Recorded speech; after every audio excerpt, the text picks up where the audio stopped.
Mayong adlaw mga higala, this is Judy. I teach Conversational Cebuano.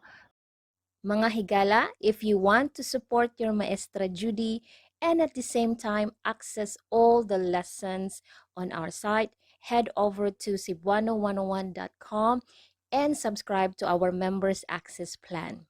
Daghan kaayong salamat to all my Members Access Plan holders. Salamat kaayo sa inyong suporta. Now let's start with our lesson for today. In this video tutorial, I'll be teaching you how to say I'm looking for in Bisaya. Let's say I'm looking for Tom. Okay? I am looking for Tom.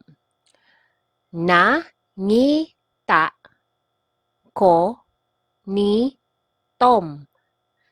Nangita ko ni Tom. Okay? So that Tom here is not aspirated. So it's like Tom. Okay? Tom. Now, let's break this down, okay? I is ko. And then looking is nangita. And then the ni here is for, okay? And then Tom.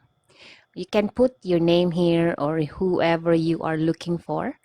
Okay, so nangita ko ni Judy, nangita ko ni Tom, nangita ko ni Alfred.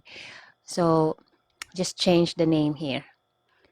Ni is an object marker and a possession marker.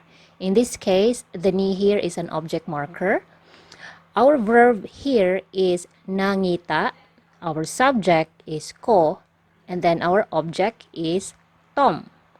Okay, that's why we use ni instead of si. Alright?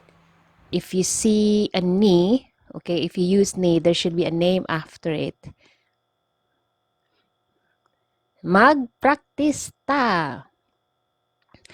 Na, ngi, ta, nangita, ko, ni, and then you insert the name.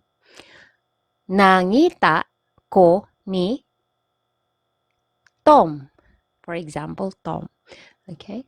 Nangita ko ni Tom or nangita ko ni Judy. Okay? Now you know how to say I am looking for whoever that you're looking for. Okay? So nangita ko ni blank. Right? So that's all for today, mga higala. And I hope to see you again in the next tutorial.